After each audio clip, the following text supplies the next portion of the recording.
planet Earth is home to some spectacular relics from bygone eras, constructions that seem to defy the technological capabilities of their time either because they're too big, too heavy, or too complex.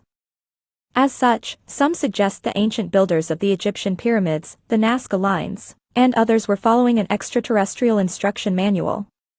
Perhaps the hands that crafted these sites weren't really of this world. On a high and dry plateau some 200 miles southeast of Lima, more than 800 long, straight white lines are etched into the Peruvian desert, seemingly at random. Joining them are 300 geometric shapes and 70 figures of animals, including a spider, monkey, and hummingbird. Turns out, it's rather easy to understand the how.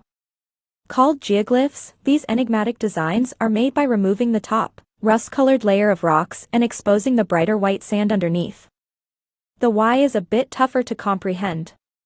First studied in the early 1900s, the designs were initially suspected to be aligned with constellations or solstices, but more recent work suggests the Nazca Lines point to ceremonial or ritual sites related to water and fertility.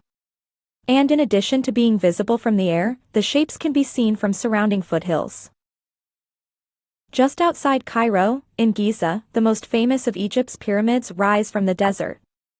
Built more than 4,500 years ago, the pyramids at Giza are monumental tombs where ancient queens and pharaohs were buried.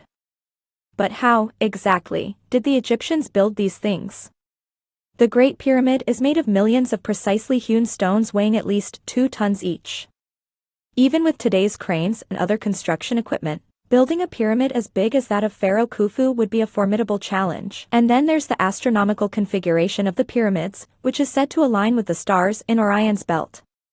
As well, alien theorists often point to the fact that these 3 pyramids are in way better shape than others built centuries later, never mind the amount of work that has gone into preserving them over the past several centuries. So are Egypt's pyramids artifacts of aliens? Not exactly. It's true that scientists aren't quite sure how the ancient Egyptians built the pyramids, and especially how they did it so quickly, but there's ample evidence that these tombs are the work of thousands of earthly hands. A huge circle of stones, some weighing as much as 50 tons, sits in the English countryside outside Salisbury. Known as Stonehenge, the Neolithic monument inspired Swiss author Erich von Däniken to suggest it was a model of the solar system that also functioned as an alien landing pad. After all, how else could those massive stones have ended up hundreds of miles from their home quarry?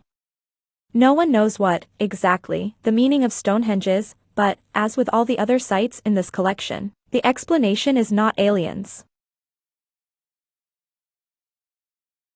Instead, scientists have demonstrated it's actually possible to build such a thing using technologies that would have been around 5,000 years ago, when the earliest structures at the site were built. And now, it appears as though the stones are aligned with solstices and eclipses, suggesting the Stonehenge builders were at least keeping an eye on the heavens, even if they didn't come from above. Teotihuacan, meaning the city of the gods, is a sprawling, ancient city in Mexico that's best known for its pyramidal temples and astronomical alignments. Built more than 2,000 years ago, Teotihuacan's age, size, and complexity can make it seem otherworldly, but it's very much the work of humans. Scientists suspect that over centuries, a mix of cultures including Maya, Zapotec, and Mixtec built the city that could house more than 100,000 people. With its murals, tools, transportation system, and evidence of advanced agricultural practices, Teotihuacan is often considered much more technologically developed than should have been possible in pre-Aztec Mexico. By far, the most well-known of Teotihuacan's buildings is the massive Pyramid of the Sun. One of the largest such constructions in the Western Hemisphere, the pyramid's curious alignment is believed to be based on calendrical cycles.